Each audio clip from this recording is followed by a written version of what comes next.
আল্লাহ আমার তিলাওয়াতকৃত আয়াতের মধ্যে বলেন, ইয়া আইয়ুহাল্লাযীনা আমানুত্তাকুল্লাহ, আল্লাহ বলেন হে ঈমানদাররা, তোমরা যারা ঈমান আনয়ন করেছো, ইত্তাকুল্লাহ, তোমরা আমি আল্লাহকে ভয় করো। আল্লাহ বলেন হাক্কা তুকাতিহি, তোমরা প্রকৃতভাবে ভয় করো। ওয়ালা তামুতুন্না ইল্লা ওয়া আনতুম মুসলিমুন, তোমরা প্রকৃত মুসলমান না হয়া কেউ কবর জগতে আসিও না। কি না হইয়া ভাই? প্রকৃত মুসলমান না হয়া। এখানে একটা প্রশ্ন জাগে। প্রশ্নটা কি? যে আল্লাহ তাআলা এই আয়াতের প্রথম দিকে বান্দা বান্দীদেরকে ঈমানদার বলে ডেকেছেন, শেষের দিকে বলতেছেন তোমরা প্রকৃত মুসলমান না হয়া কেউ কবর জগতে আসিও না। এখানে প্রশ্ন দুইটা জাগে। একটা হলো ঈমানদার আর মুসলমানের মধ্যে একটা পার্থক্য আছে, কথা হয় না। আরেকটা প্রশ্ন হইল, আমরা তো সবাই মুসলমান, কথা বলেন ঠিক কিনা? অথচ আল্লাহ তো বলতেছে ওয়ালা তামুতুন্না ইল্লা ওয়া আনতুম মুসলিমুন, তোমরা প্রকৃত মুসলমান না হয়া কেউ কবর জগতে আসিও না। এতে বোঝা যা মুসলমান দুই প্রকার। কয় প্রকার? আরো জোরে আওয়াজ দিয়া কান। এবার প্রশ্ন করতে পারেন হুজুর মুসলমান আবার দুই প্রকার হয় কেমনে? হ্যাঁ, একটা হলো জাতিগত মুসলমান, আরেকটা হলো গুণগত মুসলমান। বলেন, একটা হলো জাতিগত মুসলমান, আরেকটা হলো গুণগত মুসলমান। এবার প্রশ্ন করতে পারেন হুজুর জাতিগত মুসলমান কারে কয় আর গুণগত মুসলমান কারে কয়? জাতিগত মুসলমান হইল হযরতে আদম আলাইহিস সালাতু ওয়াস সালাম থেকে নিয়া আজ পর্যন্ত যত নরনারী এই পৃথিবীর জমিনে আসছে এবং কিয়ামত পর্যন্ত আসবে, তারা হলো জাতিগত মুসলমান। আরেকটু উদাহরণ দিলে বুঝবেন। যেমন আমার দাদা মুসলমান, আমার দাদার পরে আমার বাবা, উনিও মুসলমান, আমার বাবার পরে আমিও মুসলমান, আমার পরে আমার ছেলে সন্তান, তারাও মুসলমান। এটা হলো জাতিগত মুসলমান। এটা কি ভাই? জাতিগত মুসলমান। আল্লাহ বলেন জাতিগত মুসলমান হইয়া তোমরা কবরে আসিও না, তোমরা গুণগত মুসলমান হয়ে কবরে আসো। গুণগত মুসলমান কাকে বলে? গুণগত মুসলমান হইল আতিউল্লাহ ওয়া আতিউর রাসূল, যারা আল্লাহর হুকুম মানছে, আল্লাহর রাসূলকে অনুকরণ এতাআত করে ভালোবাসে, যারা তাদের টোটাল জিন্দেগিটাকে গঠন করছে, তারা হইল গুণগত মুসলমান। এবার বুঝে থাকলে বলুন, আমরা জাতিগত মুসলমান হয়ে মরতে চাই না গুণগত? কথা বলেন, জাতিগত না গুণগত? গুণগত মুসলমান হয়ে কারা কারা মরতে চান? হাতটা তুলেন। আল্লাহু আকবার। আল্লাহ কবুল করুক, সকলে বলেন আমিন। গুণগত মুসলমান হইতে গেলে ফাকিমুস সালাত ওয়া আতুজ যাকাত, তোমরা নামাজ কায়েম করতে হবে, যাকাত প্রদান করতে হবে এবং আল্লাহর হাবিব সাল্লাল্লাহু আলাইহি সাল্লামকে অনুকরণ এতাআত করে টোটাল জিন্দেগিটাকে গঠন করতে হবে।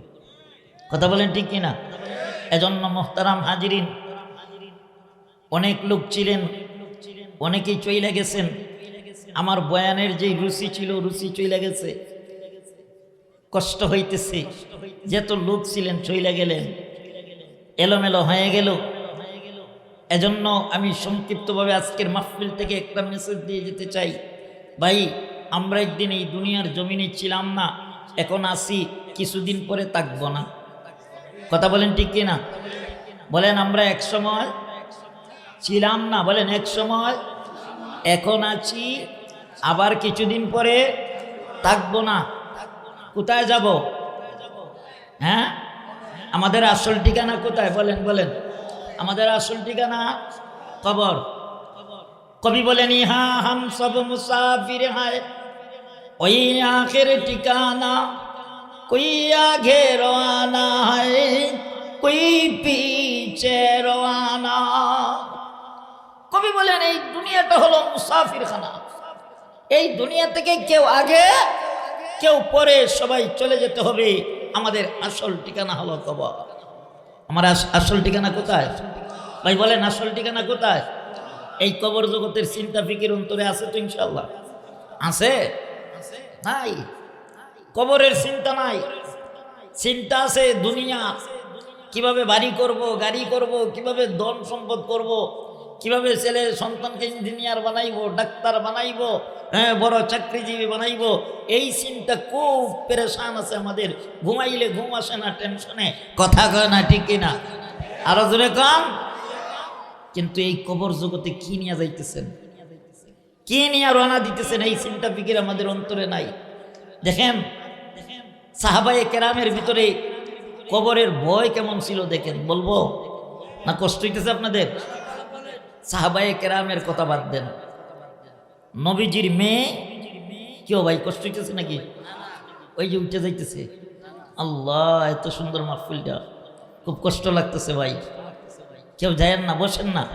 বলবো নবীজির ছোট্ট মেয়ে ফাতেমা একদিন দৌড়ায় গেছেন নবীজির হুজরাতে, যাইয়া বলতেছেন ইয়া রাসূলুল্লাহ ইয়া হাবিবাল্লাহ, ও নবীজি আমার আম্মা হযরতে খাদিজাতুল কুবরা রাদিয়াল্লাহু তাআলা আনহা উনি ঘরের দরজা বন্ধ কইরা গুন গুন শব্দে বেকারার হয়ে কান্না করতেছে। আমার নবী যেই মাত্র এই খবরটা পাইছেন, খবর পাওয়ার সাথে সাথে নবীজি দৌড়ে আসছেন হযরতে খাদিজাতুল কুবরার হুজরাতে। আইসা দেখেন দরজা বন্ধ, কিন্তু ঘরের ভিতর থেকে কান্নার আওয়াজ আসতেছে। আমার নবীজি ডাকতেছেন খাদিজা, ও খাদিজা কেন কান্না করতেছো, কান্না করার কারণটা কি? হযরতে খাদিজাতুল কুবরা রাদিয়াল্লাহু তাআলা আনহা কোনো কথা বলেন না। নবীজি আবার ডাকতেছেন খাদিজা, ও খাদিজা কান্না করতেছো কেন? কোনো জবাব আসে না। নবীজি এবার ডাক দিয়ে বলেন খাদিজা রে, ও খাদিজা তুমি আমার সুখের দিনের সাথী, তুমি আমার দুঃখের দিনের সাথী, তুমি আমার ঘেরা গোয়ার সাথী। এ খাদিজা তুমি কান্না করবা, আমি রাহমাতুল লিল আলামিন সহ্য করতে পারবো না।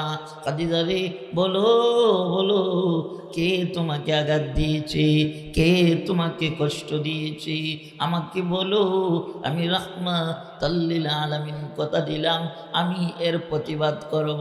চিল্লায়া বলেন আল্লাহু আকবার।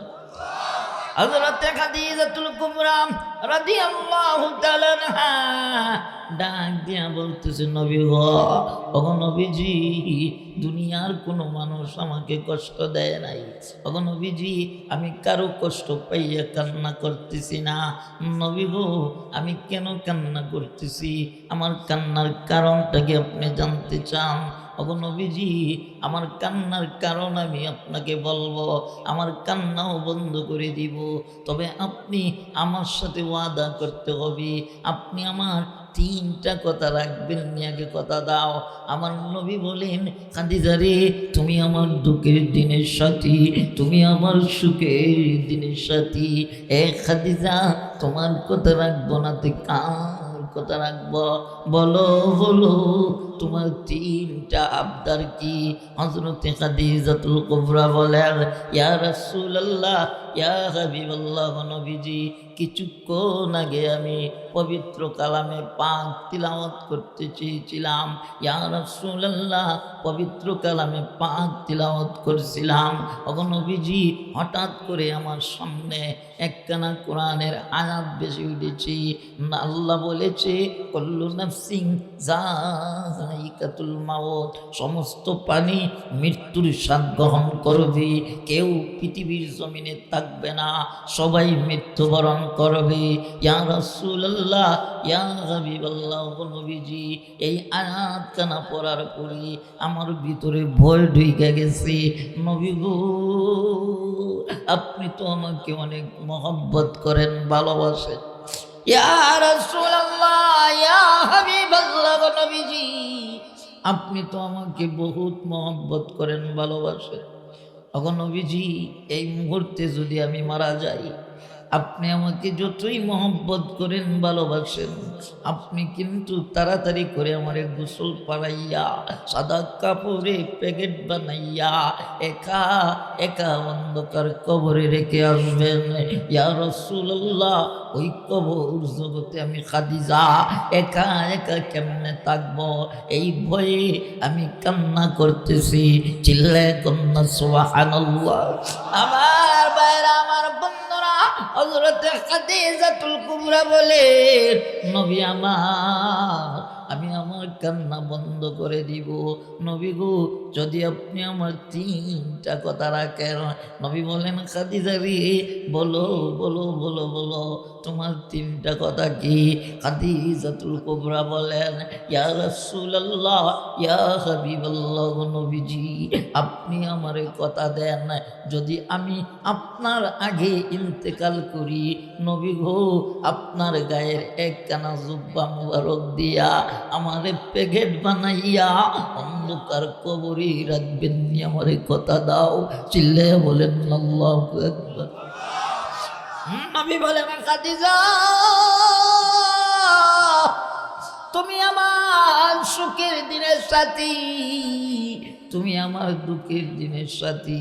খাদিজা রে, তোমার কথা রাখবো না তে কার কথা রাখবো? এ খাদিজা, আমি কথা দিলাম আমার গায়ের একখানা জুব্বা মোবারক দিয়া তোমার প্যাকেট বানাইয়া অন্ধকার কবরে রাখবো। এবার বলো বলো, তোমার দ্বিতীয় নম্বরের আবদার কি? হযরতে খাদিজাতুল কুবরা বলেন, ইয়া রাসূলুল্লাহ, ইয়া হাবিবাল্লাহ, নবীজি আমার দ্বিতীয় নম্বরের আবদার হলো, নবী গো আমার লাশটা যখন আপনি কবরে রাখবেন, আমার লাশটা কবরে রাখার আগে আপনি রাহমাতাল লিল আলামিন আমার কবরের মধ্যে নাইবা আমার কবরটারে একটু হাতাইয়া দিবেন, কথা দাও। আমার নবী ডাক দিয়া কয়, খাদিজা বুঝলাম না, আমার হাত দিয়া তোমার কবরটারে হাতাইয়া দিলি কি লাভ হবে, কি ফায়দা হবে? খাদিজাতুল কুবরা বলেন, ইয়া রাসূলুল্লাহ, ইয়া হাবিবাল্লাহ, নবীজি আমি শুনেছি মানুষকে যখন কবরে রাখা হয়, ওই ব্যক্তি যদি পাপিষ্ঠ হয়, ওই ব্যক্তি যদি গুনাহগার হয়, তাহলে তার লাশটা কবরে রাখার সাথে সাথে কবরের দুই পাশের মাটি তাকে এমনভাবে চাপ মারে, এক পাজরের হাড্ডি অন্য পাজরে ঢুকাইয়া দেয়। ইয়া রাসূলুল্লাহ, আমার ভয় হয় আমি খাদিজার সাথে যদি কবর এমন ব্যবহার করি, নবী গো আমার বিশ্বাস আপনি যদি আমার কবরটারে একটু হাতে দেন, তাহলে ওই কবর আমার সাথে বেয়াদবি করবে না। চিল্লায় বলেন না সুবহানাল্লাহ। আমার নবীজি ডাক দিয়া বলে, খাদিজা তোমার দ্বিতীয় নম্বরের কথা রাখলাম, এবার বলো বলো তোমার তৃতীয় নম্বরের আবদার কি? হযরতে খাদিজাতুল কুবরা বলেন, ইয়া রাসূলুল্লাহ আমি শুনেছি ওই কবরে মানুষকে রাখার পরে মানুষ যখন যার যার বাড়ি ঘরে চলে যায়, দুইজন মুনকার নেকির ফেরেশতা আসে। নবী গো আমার ভয় হয় আমি খাদিজা নিয়ে এই মুনকার নেকির ফেরেশতার প্রশ্নের জবাব দিতে পারবো, আমার ভয় হয়। ইয়া রাসূলুল্লাহ আপনি আমারে কথা দেন, আপনি রাহমাতাল লিল আলামিন, আমি খাদিজার পক্ষ হইয়া মুনকার নেকির ফেরেশতার প্রশ্নের জবাব দিবেননি। চিল্লায়া বলেন না সুবহানাল্লাহ। আমার নবী ডাক দিয়ে কয়, খাদিজা রে তুমি আমার সুখের দিনের সাথী, তুমি আমার দুঃখের দিনের সাথী। এ খাদিজা তোমার কথা রাখবো না তে কার কথা রাখবো? খাদিজা আমি কথা দিলাম আমি তোমার তিনটা আবদারি পূরণ করব, এবার তুমি কান্না বন্ধ করে দাও।